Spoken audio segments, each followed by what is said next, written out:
Welcome, everyone. This is your host, Adam Coleman. Today, I have Trevor Ellis, who is a certified financial planner with Northwestern Mutual in Greensboro, North Carolina. We're going to talk a little bit more about different retirement strategies, both pre and post-retirement. So, Trevor, welcome to the show. Appreciate it. Thanks for having me, Adam. Excited to be here. No problem. Well, before we begin, tell us a little bit about what got you into financial planning in the first place. Great question. Long story short, my parents were not the best with money. Yeah, without getting into too much detail, I mean, I grew up in the classic home, right, where my parents just argued a lot about money. And I just thought, you know what, this can't be how this is meant to be. There's got to be a better way. So at about 14 or 15, I started just reading books, listening to podcasts. I mean, anything I can get my hands on and just loved it. I mean, I just realized I had a passion for it and was excited about it. And so unlike most, I think I kind of chose my career path when I was about 15. And I did waver a little bit. I was pre-med at college for about 6 months. And then I was like, no, I need to go back to my roots. And so here we are. Love financial planning. I love the analysis and the math, but as well the emotional side of it. And that my goal is just to have everyone's family not be like the typical home where it's living paycheck to paycheck and constant stress and worry and arguments about money. So that's what we're here for. Nice. Well, good for you for figuring out the career that early on. So that's commendable. I was lucky.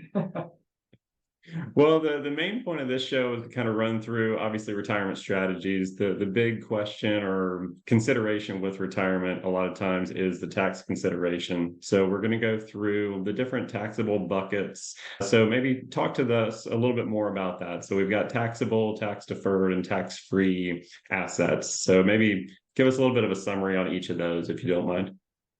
Yeah, happy to. So yeah, there's the three different buckets. We've got the fancy finance term for it is non-qualified money, right? Which just means we have access to it. But because we have access to it, we're not going to get any tax benefits, right? So the IRS, they're always making us play this balancing act. They're either going to give us tax benefits, but take away access to it for a certain amount of time, or they're going to give us access to the money, but take away the tax benefits. So non-qualified taxable money, that's just any kind of a savings account, for example, is a non-qualified account where you can access the money. You can put in as much as you want, whenever you want. You can take out as much as you want, whenever you want.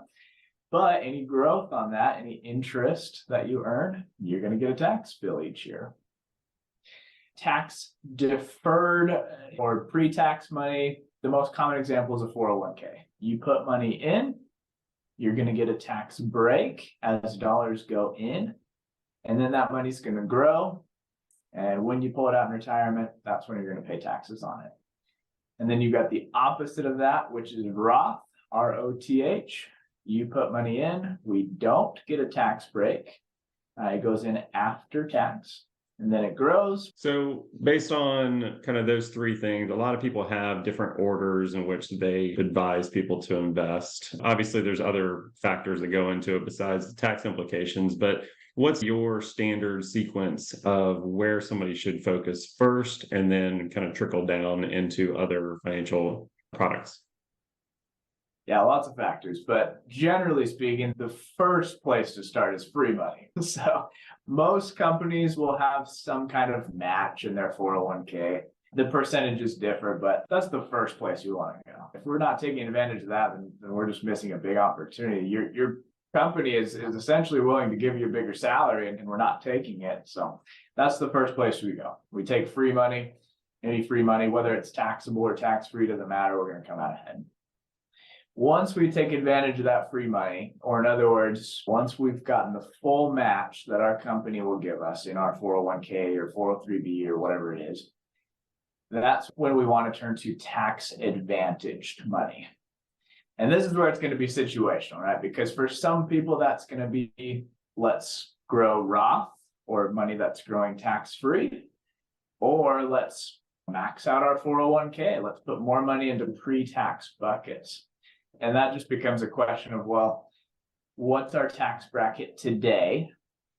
And what do we think it's going to be in retirement? And the tough part is there's no real answer, no real way of knowing. But if our tax bracket is higher today and it's going to be lower in retirement, then we should be doing more pre-tax money. We need the tax breaks. If our tax bracket is lower today and we expect it to be higher in retirement, then we should just get that full match, and then everything we should be saving is Roth, right? Money that's growing tax-free, so that we're not paying those higher tax brackets later on. And then if we're maxing out all of those, then we just look to different places, which, as you know, there's a million places to save. So real estate, non-qualified, in businesses, just millions of places. So it totally depends. Where do you fit in consumer debt and also paying down mortgages or car loans faster or anything like that? There's obviously people that are so focused on being debt-free versus investing. So what's your advice on that? Well, if it's something like a credit card, or a high interest rate personal loan, then it's a very obvious we have to pay that down, right?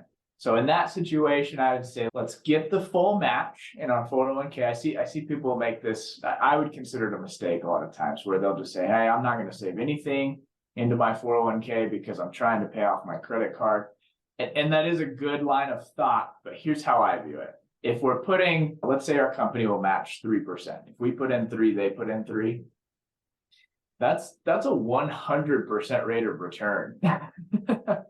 We're not going to beat that. Even your credit card, it may have a high interest rate, but it's certainly not 100%. It's probably going to be 15 to 25 or maybe 30. So take advantage of that still. But then after that, everything we should be doing should be going towards that credit card. It needs to be aggressively paid down, right? If we're running a balance there each month, because it's just working against us so hard. So hands down, if we're in a lot of consumer credit card debt or high interest rate personal loans or things like that, we just have to pay it down. Right? When it comes to things like cars and houses, now this is changing, but over the last 10 years or so, it's been a pretty low interest rate environment. A lot of people out there have 3-4% on mortgages and car loans and things like that. So it's a little bit more of a gray area, right? And this is where we like to have conversations with our clients and get more of the backstory, right? Get more info behind that. Because, for example, I have clients that grew up in a home where they were always taught never go into debt, don't owe anyone money, just be completely independent. And so in that case, where somebody's that black and white about it, we say, let's pay off the car.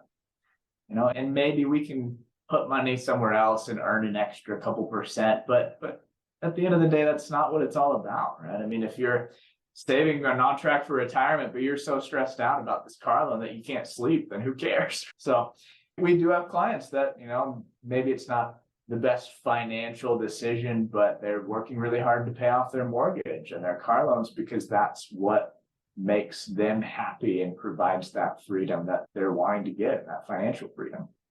And then on the flip side, we have the financial perspective, right? Where we say, okay, well, my mortgage rate is 2.5 or 3%. I can pretty confidently go out and beat that. I mean, I have a high yield savings right now that's paying 4%. So right. From a financial perspective, we go out and say, all right, well, let's put that money to work and then we'll pay it off later. Yeah, there's such a psychological aspect to it that comes into play that you touched on. It weighs heavy on certain people, and the psychological piece overshadows the financial aspect of it in a lot of cases from what I've seen. So I was just curious what your take on that was. What sort of interest rate do you tend to see where it makes more sense to pay it down? Like in terms of your advice, knowing that you're comfortable obviously investing instead of paying down, it's not such a issue with paying off debt. What rate do you kind of look for before you really think about paying down the mortgage faster? Yeah, I'd say about 6%. Right. Now, if you look back at history, stocks historically have done more than that. But 6% is, in my mind, I'm a very conservative person by nature. So if I'm going to do something, invest outside, then I want to be sure that I'm going to beat it, right? So 6% is, I'd say, about that mark where If we're above that, then we for sure should just be putting money towards paying off that debt.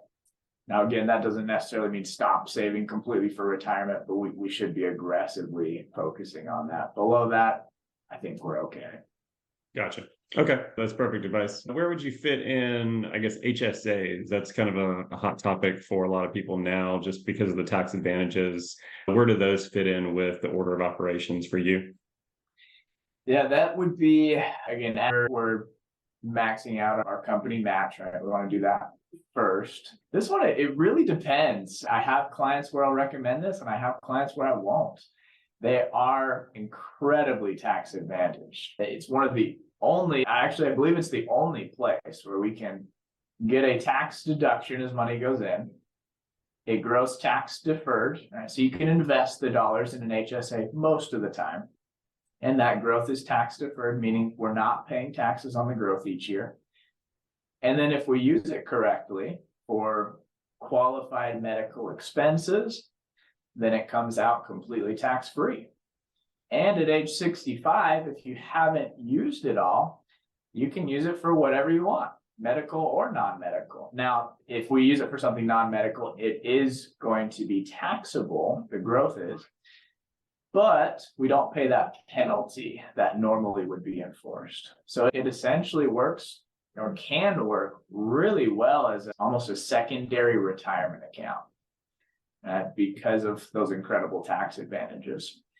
But it's usually not something that we say, hey, get your company match and then go max out your HSA. Even though the tax advantages are incredible, we often don't recommend that just because it tends to get spent, right? And so, if our kid needs braces and that's a couple grand, then we go to the HSA as we should. But then if we're banking on that for retirement, all of a sudden we just put ourselves behind and didn't think about it. You typically like the idea of trying to use other money and save up the HSA for years and years, or do you prefer to just use the HSA as you're getting into medical expenses for that year? I would say if you're the person that doesn't use that HSA money a whole lot, and one of the places where we tend to recommend it a lot is for young single people that don't have a family or kids, because I don't know about you, but it's the kids that use it all. I mean, I'll have my annual checkup and that's about all I go to the doctor for. So if it were just me, then I would be pretty heavily contributing to that HSA and just investing it. And what I do, and I still actually do this for myself, is anytime that I go to do something. So I like to bike. And a few months ago, I was doing something dumb. I pulled out my phone to check my distance, and I was in a parking lot, and there's a speed bump that wasn't painted, totally blended in, and I just biffed it. Super embarrassing, but came down really hard on my shoulder. And I was training for a triathlon, and I was about 2 weeks out from the triathlon. It had been about 3 weeks, and my shoulder was still hurting. And Wow. So I went to check it out, and they said it was fine. It all worked out, but it was a couple $100. And so I actually just saved that receipt. It's just in our files, and paid for it out of cash, left the money in the HSA. It's still invested. It's still growing. And what I'll do is when I retire is just reimburse myself. As of right now, there's no time limit on it. So just keep up all the receipts. But that is tough for a family. You have a few kids and they're just always going to the doctor for something. So we use a lot of our HSA money every year just for the kids. And I think most families are probably pretty typical to that. So that's why I say just don't save to it and plan on or bank on that being a lot of retirement dollars, because you're probably going to use it. Right. If you're single or don't go to the hospital a lot, and absolutely. I think a lot of people don't realize that you can actually invest it, and they just leave it into like a cash account instead. So you usually have to leave a certain percentage of it or a certain dollar figure in there, but then you can invest the difference. That is one thing that I see a lot of people not doing. So, well, good. Well, how does it fit in, I guess, with, more advanced strategies like backdoor Roth? Because obviously a lot of people like the idea of the Roth contributions, but they make too much to directly contribute to Roth. So where does that fit into your sequence? Yeah, we love backdoor Roth IRAs. So just for all the listeners, I promise it's not as sketchy as it sounds. It's essentially just a way to contribute to a Roth IRA. If like you mentioned, Adam, if you make too much money, there's a phase out for it. I believe the phase out ends at 228,000, if I'm remembering right. So once you make over 228,000 as a married couple filing jointly, you can no longer directly contribute to a Roth IRA. But what you can do is contribute to a traditional IRA and then move that money to a Roth IRA, and it's the same thing. So we love it because you always have to remember there's this silent partner we have when we're contributing to a 401k or a traditional IRA. And that partner is the IRS. And unfortunately for us, they are eventually going to want their cut, and they have a lot of power in those 401ks. I mean, the government controls the tax brackets. So if they decided one day and said, now, of course, it's not this easy, right? They just can't snap their fingers and raise it. You get that. But taxes historically, it's crazy. Most people don't know this, but if you look back at the 60s and 70s, in the 1970s, the highest tax bracket was 77%. Today, to put that in perspective, is 37%. Back in the 1960s, it got up to 91%. So I certainly hope it doesn't go that high again, but it has been, right? And just to think that I saved myself, I'm in a 30% tax bracket, and I saved myself 30% in taxes just to pay 90% down the road. I don't know that I feel too good about that. So we love for clients, even if they're in those higher tax brackets and just paying more than their fair share in taxes, or feel like they're paying more than their fair share. Even if you should, theoretically be doing all pre-tax, we love for clients to have those Roth dollars because it just gives us flexibility. Each year when we go look, we're going to just always have that in our back pocket to say, hey, this is a bucket of money I can use for whatever I want, whenever I want, and I don't have to pay a dime in taxes on it. One thing I see that a lot of people don't realize is the potential downside of the backdoor being the pro rata rule. Can you speak to that a little bit more so that people understand the issues that they have to consider before they do the backdoor Roth? Yeah, it's just something to check on, right? If you have an IRA, then just be extremely careful about doing this. We usually just avoid it. If a client has a traditional IRA, just don't do it, because you're going to create some huge tax implications that you very likely did not want. So we just tend to avoid it. Now, keep in mind, if your spouse has a traditional IRA and you don't, you can still do a backdoor Roth IRA or vice versa. Right? So we run into clients like that all the time, where one has an old 401k that they rolled to an IRA. Don't disqualify yourself from a backdoor Roth IRA, but to your point, you want to be extremely careful about it because we don't want that IRA to become taxable. But your spouse still could do a backdoor Roth IRA. Right? Gotcha. Yeah, great question. Great point. That's good. I've gotten burned on that just because I've rolled over funds from a previous 401k into an IRA and then realized that's going to create some problems down the road. That a lot of people don't realize that could be an issue. So there's some other ways around that, I guess, putting it back into a new company's 401k, or if you have a side business, there's solo 401ks that you can utilize. So there's ways around it, but it's something to definitely consider. And it's not as easy as people think it might be just to do a backdoor Roth IRA. I guess a lot of this advice has been really early stages, I would say. Like they're not retirees, they're not right at retirement.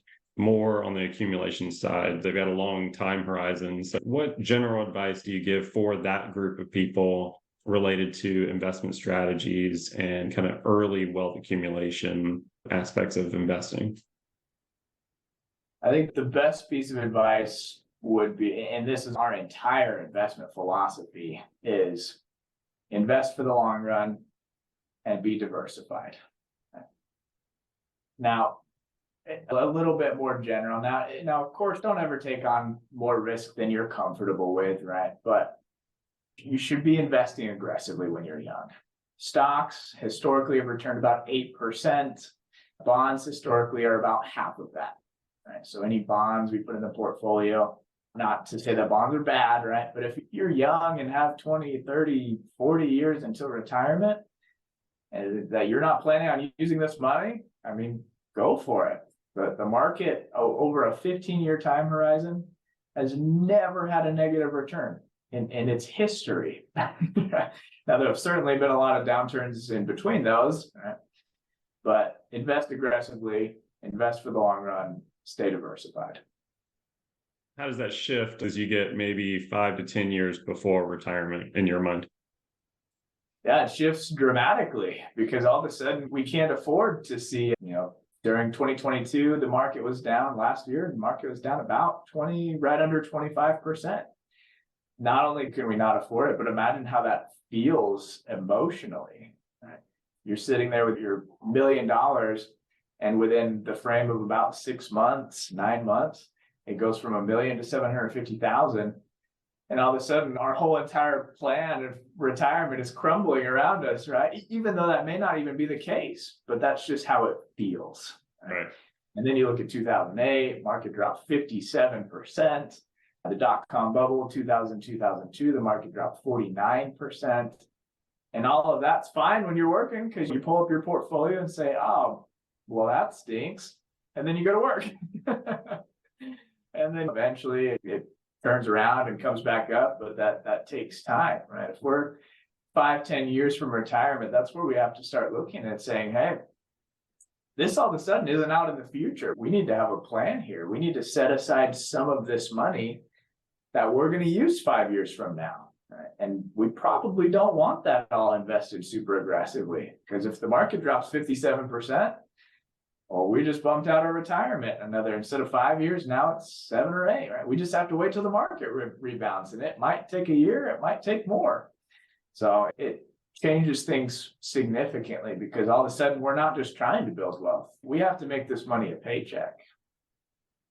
What does that look like for your situation usually? Is it mostly having more access to money market funds or like just cash accounts, or is it shifting more into bonds, or what does that safety look like for your perspective? Usually it's going to be all of the above. This is where it gets fun. We love working in this space. I heard an analogy years ago and I thought, you know what, I'm going to use that and I'm going to slaughter the numbers. So if this is not accurate, let me know. But I heard that of all the people that hike Mount Everest every year, there's a certain number of those people, a handful, that unfortunately don't make it back down. Something happens on the mountain. It's a very dangerous climb, right? Which is why a lot of people don't do it, and they pass away. But the statistic that was really interesting to me is about 85% of the people that pass away, they don't die on the way up. It's on the way down, but it's down the hill where the mistakes are made. And we found that when it comes to financial fitness or wellness or whatever you want to call it, security, it's the same way. And saving for retirement, I hate to say this, but that's the easy part. I mean, a lot of it's just automated. You say, hey, put 10% into my 401k, we'll match it. We'll just automatically put you in a target date fund. It's diversified. You don't have to worry about it. Just save. That's all you have to do. That's where the mistakes are made, is on the downhill slope. Right? It's where do we pull money from? How much? Should we be switching things? How should this be invested? How should that be invested? And it's just complicated. Right? So to answer your question, generally speaking, we have a breakdown with our clients. And in retirement, we like to meet with clients at least once a year, but oftentimes in retirements, it's going to be more often than that, just because there's a lot of moving pieces, a lot happening. But we have a breakdown of say, all right, well, we've got this big chunk of money. Where is money coming from each year? Because we're going to have some money that's going to be used in a year or two. We're going to have some money that's going to be used in 5 years. We're going to have some money that's not used for 30 years and maybe even some money that's never used. Right? So those are very different. Right? If we have money that's going to be used tomorrow, we want that money safe. Right? We don't want that fluctuating in the market. If the market drops 57%, we need to make sure that it's there. But that money that's 30 years from now, I mean, we need it to grow because we need to outpace inflation. So a lot of times it'll be a mix of we'll have some level of fixed income from Social Security, rental properties, pensions, annuities, whatever it is. We like to make sure that those cover the fixed expenses. But above and beyond that, we'll have money in money market accounts. We'll have money in bonds. We'll have money in stocks. And so it's going to be all of the above. You spoke to some of the problems that people have faced in this stage. What are some of the major ones that you've kind of run across with some of your clients or people that you've heard about that have kind of derailed what they were hoping to do with their retirement? Yeah, we see lots of mistakes, unfortunately. The most common one I would say is, to that point of what we've been talking about, it's scary when you're changing. When you're 20 and the market drops, it's fine. It's no big deal. But when you're in retirement or about to retire and you see that market take a downturn, it's a different feeling. It hits differently. Right? You're watching the news and you're just like, I can't handle this. Even clients that are risk takers, a lot of times, they'll get to retirement and tell us, you know what, I've been through one too many market downturns. I just can't handle it anymore. I don't want to do it. So the biggest, probably the most common mistake that we see is when things get choppy, when things get volatile, we pull out of the market, right? Every dollar we have. And now we put ourselves in a position that it doesn't feel this way, right? But we're just setting ourselves up for failure because now we have money that's earning nothing and we're still going to live another 20 or 30 years. Right. We need that money to last. Right? One of the other biggest mistakes we see is people don't plan for taxes. So they'll have this big 401k. They'll say, oh, I'm going to let that continue to grow. Let me pull from my taxable account, live off savings. And it feels really good because in those first few years, it's like, wow, we are doing amazing. We're not paying hardly anything in taxes. We still have all this money in our 401ks. And then all of a sudden, those RMDs or required minimum distributions start kicking in. And we're forced to take all this money out. All of a sudden, it's like, whoa, this tax bill is getting really big out of nowhere. And I'm taking all this money out that I don't need. And I don't know where to put it. I don't know where it should go, but I'm losing a third of it to taxes. And so those are probably the biggest and most common mistakes we see people make. What are some of the big tax strategies when it comes to that? Basically just pulling a certain amount of the 401k up to a certain tax threshold and then pulling capital gains somewhere else? Or what do you typically see as the main tax planning strategies for the retirees? One of the biggest ones is what are called a lot of Roth conversions, which is where we just take money out of our IRA or 401k and a portion at a time we'll move it to a Roth account. Most people don't go from a 9 to 5 to nothing, just out of nowhere, right? Most people will kind of have a tier down stage where either they're cutting back hours and working part-time, or they stop and then do some consulting, or they just start their own business that they've always wanted to, or they'll just quit and do a job that maybe doesn't pay as much, but they are passionate about it and love. Right? And in those lower income years, kind of as I alluded to, a lot of people will just say, oh man, we're doing fantastic. We're not paying anything in taxes. We have everything we need, but then we run into issues later. So during those years, when we're tapering down and tapering off and the income is starting to drop a lot from what it has been, we'll fill up those lower buckets of taxes, right? So there's a 10%, a 12%, a 22 and 24% tax bracket. We want to make sure those are filled.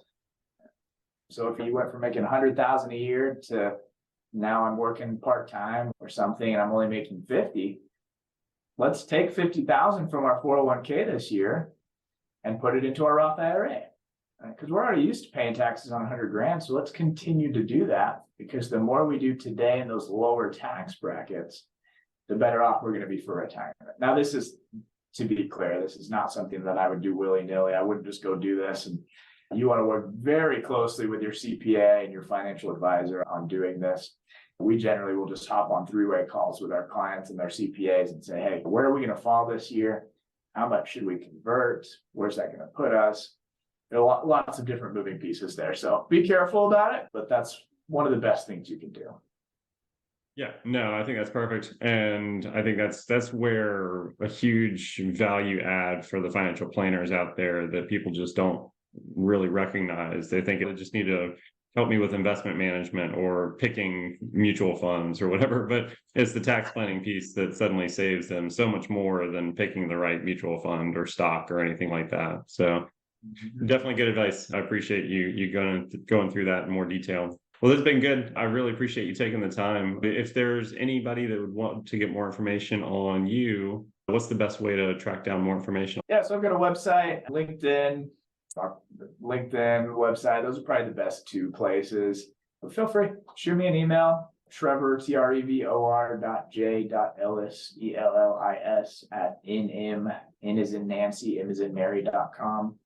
And I'm sure they can reach out to you and get a hold of me if they need me. But yeah, happy to help, happy to be a resource. And appreciate you having me, Adam. Thank you for doing this. I'm sure your clients appreciate it greatly. And there's a lot of info out there. So it's awesome of you to consolidate it all down and be a resource. Absolutely. No, we want to get some good information out there. There's a lot of noise, obviously, from a lot of different people. So the more we can get some expert opinions, the better off we're going to be. So I really appreciate you taking the time. It's been great. Yeah, absolutely. Okay. Thanks, Trevor.